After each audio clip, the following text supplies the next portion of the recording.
कैसे हैं आप सब। आई होप आप सब बढ़िया होंगे।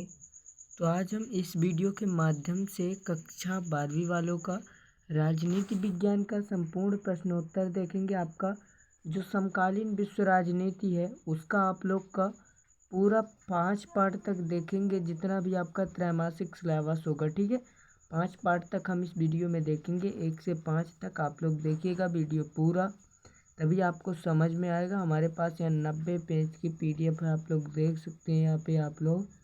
ठीक है, पूरा 90 पेज की है। तो हम आप लोग को बताएंगे, इसमें पूरे पास वीडियो है, आप लोग देख लीजिए। पूरी की पूरी PDF है यहाँ पे। तो हम आज इस वीडियो के माध्यम से आपको पूरा तो नहीं बता सकते, पर एक पार्ट का हम आपको ज़रूर इस वीडियो में पूरा का पूरा बताएंगे। ठीक है, यहाँ पे आप लोग देख लीजिए, कांग्रेस प्रणाली चुनौती, अब पूरा का पूरा यहाँ पे है। अगर आप लोग को इसकी PDF चाहिए तो हमें कमेंट बॉक्स में ज़रूर बताएं और टेलीग्राम चैनल ज्वाइन कर लें। ठीक है, तो यहाँ पे आपको ये जो इम्पोर्टेंट बिंदु है ये आपको पढ़ लेना है। पहला, शीत युद्ध के दौर में बर्लिन की दीवार खड़ी थी। ठीक है, शीत युद्ध के दौर में बर्लिन की दीवार खड़ी थी। दूसरा, 9 नवंबर 1989 को बर्लिन की दीवार को पूर्वी जर्मन के लोगों ने तोड़ दिया।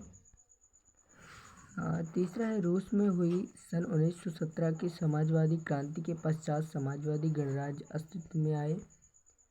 अगला है, सोवियत राजनीतिक प्रणाली का आधार स्तंभ कम्युनिस्ट पार्टी थी। सन 1979 में अफगानिस्तान में हस्तक्षेप करने की वजह से सोवियत संघ की व्यवस्था कमजोर पड़ गई। सन 1988 में स्वतंत्रता प्रचार हेतु आंदोलन लिथुआनिया से प्रारंभ हुआ। सन 1980 के दशक के मध्य में सोवियत संघ की कम्युनिस्ट पार्टी के महासचिव बने। सन 1985 में कम्युनिस्ट पार्टी के प्रमुख नेता बोरिस येल्त्सिन ने सोवियत संघ में सुधारों की एक श्रृंखला प्रारंभ की। फरवरी 1990 में गोर्बाचेव द्वारा डूमा चुनाव हेतु बहुदलीय राजनीति की शुरुआत की गई। बोरिस येल्त्सिन ने सन 1991 में सोवियत संघ के 3 बड़े गणराज्य रूस, यूक्रेन, बेलारूस ने सोवियत संघ की समाप्ति की घोषणा की थी। 11वां है, 25 दिसंबर 1991 को सोवियत संघ का अंत ही हो गया। ठीक है, वर्ष 1990 में अपनाई गई शॉक थेरेपी से अर्थव्यवस्था तहस नहस हुई। सही विकल्प आपका प्रश्न बैंक के पीछे दिया हुआ है, आप लोग लिख लेंगे। अगर आपको प्रश्न बैंक डाउनलोड करना है तो आप लोग गूगल पे सर्च करिए बीमस पोर्टल। देन वहाँ पे आपको 4 ऑप्शन मिलेंगे। आपको 2 नंबर पे जाना है, परीक्षा संबंधी सामग्री। देन वहाँ पे जैसे आप क्लिक करेंगे तो आपको क्लास पूछेगा, तो आपको क्लास 12 डाल देना है। देन सब्जेक्ट आपको जियोग्राफी डाल देना है। ठीक है, तो आपका खुल जाएगा और आपके सामने 2 ऑप्शन आएगा, एक ब्लूप्रिंट का और एक क्वेश्चन बैंक का। तो क्वेश्चन बैंक में क्लिक करके आप डाउनलोड कर लेंगे। ठीक है, चलिए देखते हैं बहुविकल्पी प्रश्न। पहला, शॉक थेरेपी कब अपनाई गई थी? तो 1990 ईस्वी में। संपूर्ण विश्व में साम्यवाद के प्रेरणा स्रोत थे व्लादिमीर लेनिन। समाजवादी गुट के देशों में क्या कहा जाता है? दूसरी दुनिया के देश। अमेरिकी में आतंकवादी हमला कब हुआ? 11 सितंबर 2001 को। सोवियत संघ के अंतिम राष्ट्रपति निम्न में से कौन से थे? मिखाइल गोर्बाचेव, जिनकी अभी 2022 में ही अभी 1 महीने पहले मृत्यु हो गई है। ठीक है, सोवियत संघ का विघटन किस वर्ष हुआ? तो 1991 में। सामाजिक क्रांति किस वर्ष संपन्न हुई? तो 1917 ईस्वी में। ठीक है, 1917 ईस्वी में जो है सामाजिक क्रांति वो संपन्न हुई। अगला है 8वां, बोल्शेविक क्रांति कहाँ हुई थी? तो इंग्लैंड में जो है बोल्शेविक क्रांति हुई थी। ठीक है, द्विध्रुवीयता का उदय का कारण निम्नलिखित में से क्या था? तो परमाणु हथियारों की दौड़। रूस के पहले चुने हुए राष्ट्रपति कौन थे? Boris Yeltsin. निम्न में से बाल्टिक गणराज्य कौन से हैं? तो ये अभी तक हमको नहीं मिल पाया, इसलिए हमने अभी रिक्त रखा है। ठीक है, बोल्शेविक कम्युनिस्ट पार्टी के संस्थापक व्लादिमीर लेनिन थे। ठीक है, दूसरा, नाटो का पूरा नाम उत्तर अटलांटिक संधि संगठन है। जनता द्वारा बर्लिन की दीवार को सन 1989 में तोड़ा गया। लेनिन के उत्तराधिकारी जोसेफ स्टॉलिन थे। ठीक है, जोसेफ स्टॉलिन थे।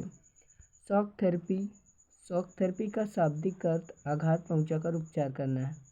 सोवियत सांसद का नाम डूमा है। रूसी मुद्रा का नाम रूबल है। ठीक है, स्क्रीनशॉट आप लोग लेते चलिएगा। सोवियत संघ का हो जाएगा 15 गणराज्य। बर्लिन की दीवार बनी 1961। ग्लासनोस्त खुलेपन की नींव। शॉक थेरेपी, आर्थिक model, Tashkent, Uzbekistan, Radhakrishna, Rashtrapati Bhavan. ठीक है। एक शब्द वाक्य में उत्तर। सोवियत संघ के नेतृत्व में बने गठबंधन को किस नाम से जाना जाता है? तो वार्सा पैक्ट। ठीक है। अमेरिका में आतंकवादी हमला कब हुआ? तो 11 सितंबर 2001 को। शॉक थेरेपी का कोई एक परिणाम लिखिए। तो गैराज सेल। रूसी सांसद ने सोवियत संघ ने अपनी स्वतंत्रता घोषित की जून 1990 में। यूएसएसआर का क्या अर्थ है? तो union of socialist Soviet Republic. Joseph Stalin किस देश के नेता थे? तो ये आपको बताना है, ये भी हमें नहीं मिल पाया। ठीक है। Joseph Stalin. द्विध्रुवीयता के उदय का क्या कारण है? तो महाशक्तियों का जो है, यहाँ पे थोड़ा कट गया है इसलिए दिखाई नहीं दे रहा। ठीक है। अगला है 8वां स्वतंत्रता की घोषणा करने वाला प्रथम सोवियत संघ राज्य कौन सा था? लिथुआनिया। सोवियत राजनीतिक व्यवस्था पर किस पार्टी का दबदबा था? Communist party. सोवियत संघ के विघटन का कोई एक परिणाम लिखिए। तो सोवियत खेमे का अंत और नए देशों का उदय। निम्न कथनों में उत्तर लिखे। तो शॉक थेरेपी में पूरा राज्य नियंत्रित औद्योगिक ढांचा चरमरा उठा। आपका हो जाएगा सत्य। समाजवादी खेमे के देश प्रथम दुनिया के देश कहे जाते हैं। बिल्कुल ये आपका हो जाएगा गलत, असत्य। ठीक है। व्लादिमीर पुतिन लेनिन पूरी दुनिया में साम्यवाद के प्रेरणा सूत्र हैं। बिल्कुल आपका हो जाएगा सत्य। जोसेफ जून 1991 में स्टालिन ने कम्युनिस्ट पार्टी से इस्तीफा दिया। बिल्कुल सत्य हो जाएगा। सोवियत संघ प्रथम विश्व युद्ध के बाद महाशक्ति के रूप में उभरा। बिल्कुल सत्य। सोवियत राजनीतिक प्रणाली का आधार स्तंभ कम्युनिस्ट पार्टी थी। बिल्कुल सत्य हो जाएगा। सन 1991 के बाद यूगोस्लाविया कई प्रांतों में टूट गया। ये आपका सत्य हो जाएगा। ठीक है। अगला है सन 1991 में भारत पाक युद्ध में सोवियत संघ ने भारत की मदद की। बिल्कुल हो जाएगा। ये आपका गलत हो जाएगा, नहीं की थी। अगला है दो ध्रुवीयता में किसी एक शक्ति का अस्तित्व रहता है। ये भी गलत हो जाएगा। 25 दिसंबर 1991 को सोवियत संघ का अंत हो गया। बिल्कुल ये आपका हो जाएगा सही। ठीक है। अति लघु उत्तरीय प्रश्न। दो ध्रुवीयता का क्या अर्थ है? तो दो ध्रुवीयता का अर्थ द्वितीय विश्व युद्ध के बाद दौरान विश्व की दो सुपर शक्तियों यानी पूर्व सोवियत संघ और तथा यूएसए का बोलबाले का दौर। ठीक है। शॉक थेरेपी के कोई दो परिणाम। तो अर्थव्यवस्था में गिरावट, रूसी मुद्रा में गिरावट आदि। सोवियत संघ के विघटन की कोई दो कारण लिखिए। तो राजनीतिक आर्थिक संस्थाओं का कमजोर होना, अर्थव्यवस्था का गतिरोध, जनता का पश्चिमी अर्थव्यवस्था के प्रति झुकाव। दूसरी दुनिया से आप क्या समझते हैं? जब रूस में समाजवादी राज्य की स्थापना हुई तो यूरोप के उदारवादी देशों के शासकों ने उसे दूसरी दुनिया कहकर अपमानित किया। सोवियत संघ के विघटन के पश्चात अधिकांश गणराज्यों की अर्थव्यवस्था का पुनर्जीवित होने का क्या कारण है? सोवियत संघ के विघटन के पश्चात उससे अलग हुए गणराज्यों की अर्थव्यवस्था खनिज तेल, प्राकृतिक गैस तथा धातु जैसे प्राकृतिक संसाधनों के निर्यात से ही शीघ्र पुनर्जीवित हो गई। सोवियत प्रणाली के दो दोष लिखिए। तो उपभोक्ता वस्तुओं का निम्न स्तर, नौकरशाही का प्रभाव, एक दल का प्रभुत्व। 4 सैनिक संगठनों के नाम लिखिए। तो पहला हो जाएगा लाइन या स्केलर संगठन, लाइन या स्टाफ संगठन, क्रियाशील संगठन, लाइन स्टाफ क्रियाशील संगठन। रूस के साथ किन देशों की सीमाएं मिलती हैं? तो Norway, Lithuania, Finland, Estonia, Latvia, Poland, Belarus, Ukraine, Georgia, Uzbekistan, Azerbaijan, Kazakhstan, चीन, मंगोलिया, उत्तर कोरिया आदि। 9वां है सोवियत संघ के इतिहास की सबसे बड़ी ग्रास सेल कौन सी थी? सोवियत संघ की आदेशित अर्थव्यवस्था चरमरा गई। तब उसने अंतर्राष्ट्रीय मुद्रा कोष तथा विश्व बैंक से वित्तीय सहायता मांगी। उसे इस शर्त पर ऐसी मदद दी गई कि वह उदारीकरण की नीति अपनाए। इसी को आघात पहुंचाकर उपचार करना शॉक थेरेपी कहा गया। साथ ही बड़े बड़े कर्मचारी उद्यम निजी लोगों को सस्ते दर पर बेच दिए गए। इसी को गैराज सेल कहा गया। ठीक है। अगला शॉक थेरेपी क्या थी? तो साम्यवादी शासन के पतन के बाद शॉक थेरेपी की प्रक्रिया शुरू हुई। तो इसका उत्तर आप लोग लिख लेंगे, पूरा का पूरा है। ठीक है, इसका उत्तर लिख लीजिए आप लोग। ठीक है, अगला है बर्लिन का दीवार किसकी प्रतीक थी? तो बर्लिन का दीवार जर्मनी के दोनों भागों पूंजीवादी और साम्यवादी के एकीकरण का प्रतीक थी। ठीक है, चेकोस्लोवाकिया के किन दो देशों के देश बने? तो स्लोवाकिया और चेकोस्लोवाकिया से चेक गणतंत्र और स्लोवाकिया के 2 देश बने। ठीक है, तजाकिस्तान का गृह युद्ध कब समाप्त हुआ? 2001 के तक चपेट में रहा। ठीक है, ध्रुवीकरण का अर्थ किसी खास राजनीतिक उद्देश्य के लिए किसी खास वर्ग समुदाय का एक हो जाना ध्रुवीकरण कहलाता है। ध्रुवीकरण से होने से सही या गलत की पहचान हो पाती है। ठीक है, लघुत्तरीय प्रश्न, सोवियत प्रणाली क्या थी, समझाइए। वर्ष 1917 की रूसी क्रांति के पश्चात साम्यवादी विचारधारा का प्रभाव हुआ और सोवियत संघ की स्थापना की गई। सोवियत संघ प्रणाली में पूंजीवादी व्यवस्था की बजाय सामाजिक समानता को अधिक महत्व दिया गया था। सोवियत प्रणाली की राजनीतिक व्यवस्था में कम्युनिस्ट पार्टी एकमात्र राजनीतिक दल था। सोवियत प्रणाली के 4 दोस्त। पहला है उपभोक्ताओं का निम्न दर।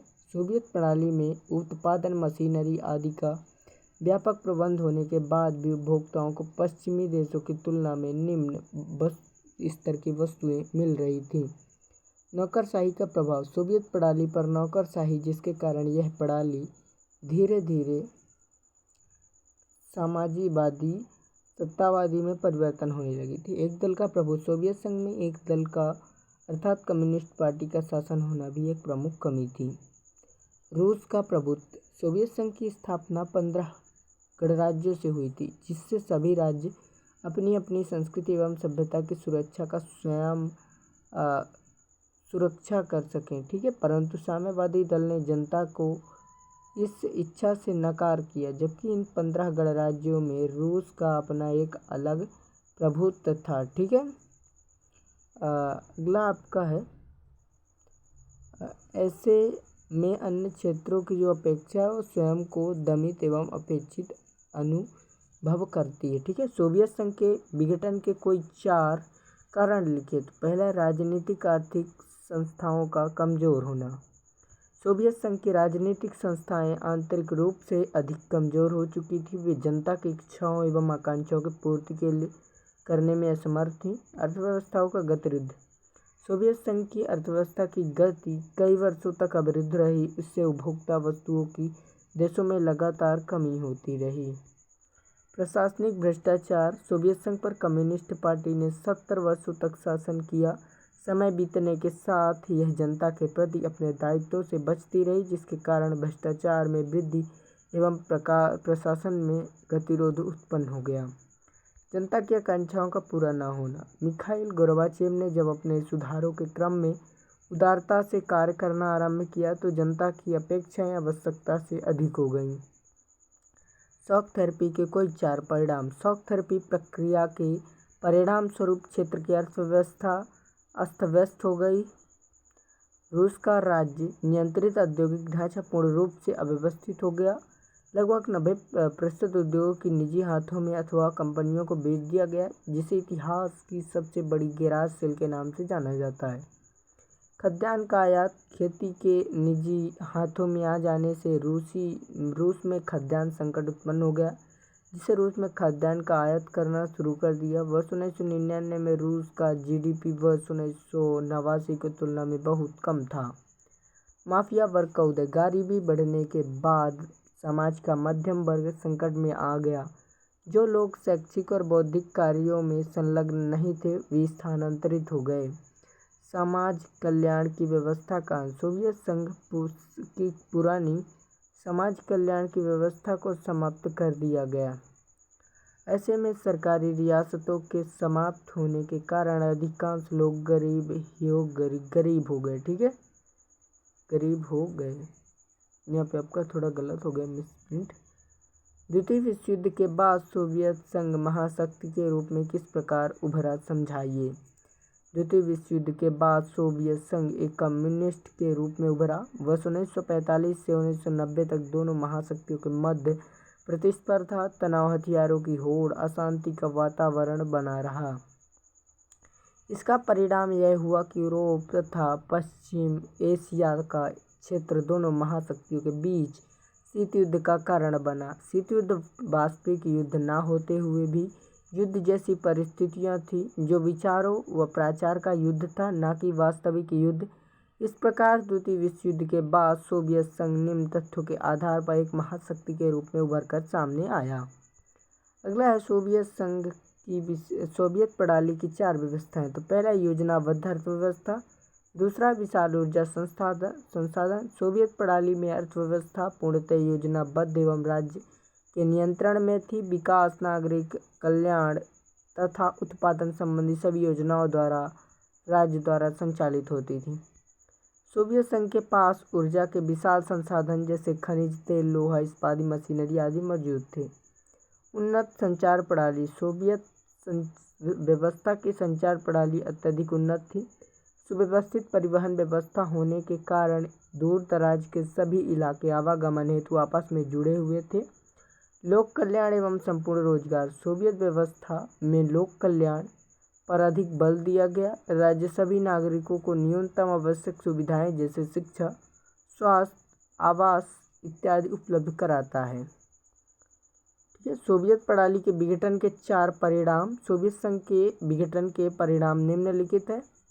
पहला, सोवियत संघ के विघटन में सबसे बड़ा परिवर्तन यह हुआ कि 2 महाशक्तियों के मध्य चल रहा शीत युद्ध समाप्त हो गया। सोवियत संघ के विघटन के पश्चात वैश्विक राजनीति में शक्ति संबंधों में बड़ा बदलाव आया, जिससे अमेरिका अब बड़ी महाशक्ति बनकर सामने उभरा।